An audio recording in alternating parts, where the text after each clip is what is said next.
ذکر رسول صلی اللہ علیہ وآلہ وسلم کی محفل اپنے کمال کی طرف بڑھ رہی ہے، تو میں ہمیشہ عرض کیا کرتا ہوں کہ شان رسول صلی اللہ علیہ وآلہ وسلم کو اگر سمجھنا ہے تو قرآن سے سمجھنے کی کوشش کریں۔ آپ جس قدر قرآن مجید کو آپ بغور مطالعہ کریں گے، تلاوت کریں گے، اسی قدر آپ کو حبیب کریم صلی اللہ علیہ وآلہ وسلم کا مقام، مرتبہ اور شان سمجھ میں آئے گی۔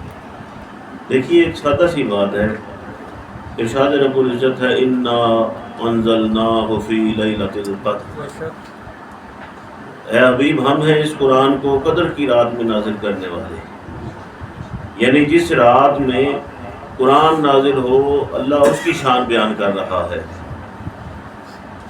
جس رات میں قرآن نازل ہو اللہ اس رات کی شان بیان کر رہا ہے اور فرما رہا ہے وما ادراک ما لیلۃ القدر، تمہیں کیا پتہ کہ لیلۃ القدر کیا ہے؟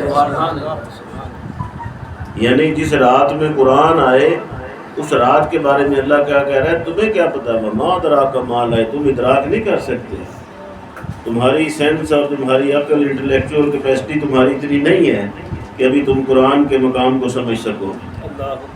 بس اتنا سمجھ لو وما ادراک ما لیلۃ القدر، لیلۃ القدر خیر من الف شہر، سبحان اللہ، کہ لیلۃ القدر جو ہے یہ 1000 مہینوں سے افضل ہے۔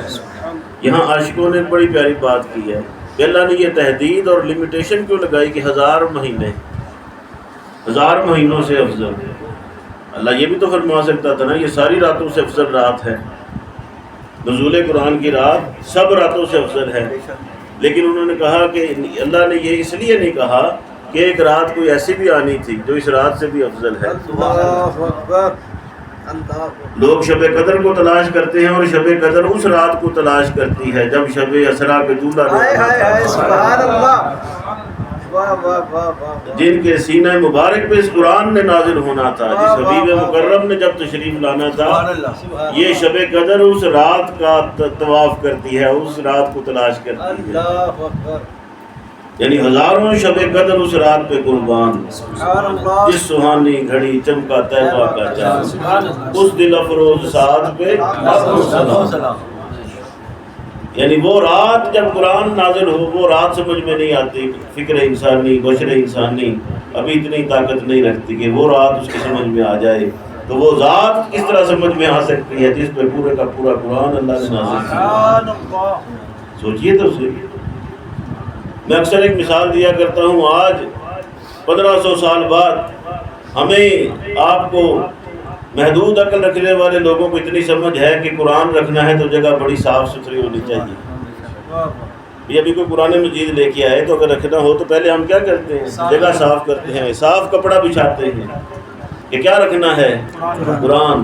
تو اللہ نے اپنے حبیب پاک کو جن وجود مطہرہ میں نازل کیا ہوگا، ہائے ہائے ہائے، جن مقدس وجودوں میں اللہ نے اپنے حبیب پاک کو بھیجا ہوگا، اللہ نے وہ وجود کتنے پاک کیے ہیں۔ سیدہ آمینہ پاک سلام اللہ تعالی علیہا کا وجود مبارک اللہ نے کتنا پاک بنایا ہوگا۔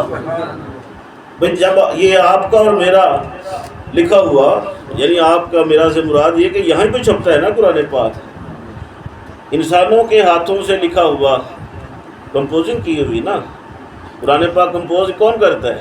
انسان کرتے ہیں نا جی۔ اس کو چھاپتا کون ہے؟ پریس پہ چھپتا ہے، پریس پہ چھپتا ہے۔ بائنڈنگ کون کرتا ہے؟ کون کرتا ہے بائنڈنگ؟ پریس والے کرتے ہیں نا جی۔ اچھا بائنڈنگ بھی پریس والوں نے کی، کمپوزنگ انسان نے کی، سب کچھ انسانوں نے کیا، یہ نور کیسے بن گیا؟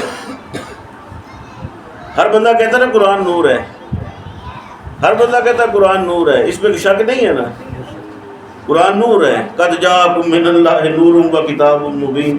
مفسرین اس پہ اعتراض کرتے ہیں کہ قرآن نور ہے، ہم کہتے ہیں قرآن نور ہے، یہ انسانوں کا لکھا ہوا، انسانوں کا کمپوز کیا ہوا، انسانوں کا پریس میں پرنٹ کیا ہوا اور انسانوں کا جلد کیا ہوا قرآن، اسے نور مانتے ہو تو اللہ کے بھیجے ہوئے نور کے بارے میں شک کرتے ہو؟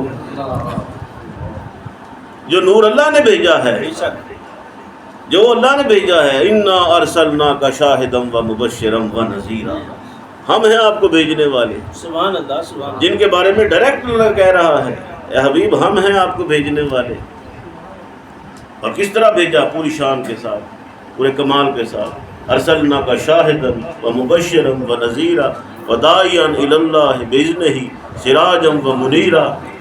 دیکھیے تو صحیح کس کس شان کے ساتھ اللہ اعلان کر رہا ہے.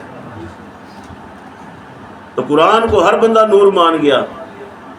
اور نوری مخلوق کا سردار کون ہے بھلا؟ جبرائیل. جبرائیل جن کے قدموں کو بوسے دیتا ہے.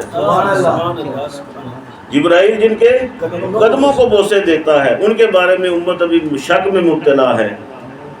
میں کہتا ہوں آج کے دور میں عقیدہ جا کے سعودی عرب سے ہی لے لو، جنہوں نے ہر بورڈ کے اوپر المدینہ المنورہ لکھ دیا ہے. جو لوگ وہاں جا چکے ہیں الحمدللہ وہ اس بات کی توثیق کریں گے. مدینہ منورہ کے ہر بورڈ کو مدینہ نہیں لکھا ہوا انہوں نے، وہاں کیا لکھا ہوا ہے؟ المدینہ المنورہ، طریق المدینہ المنورہ. یعنی وہ مدینہ کو منورہ مان گئے. یہ رسول کے بارے میں ابھی سوچ رہے ہیں کہ رسول کو نور ماننا ہے کہ نہیں ماننا. حضرات محترم، جتنا ہم قرآن کے قریب ہوں گے آپ کو مقام رسول صلی اللہ علیہ وآلہ وسلم سمجھ میں آئے گا. آئیے آج کی اس محفل کے آخری ثنا خوان الحمدللہ بڑا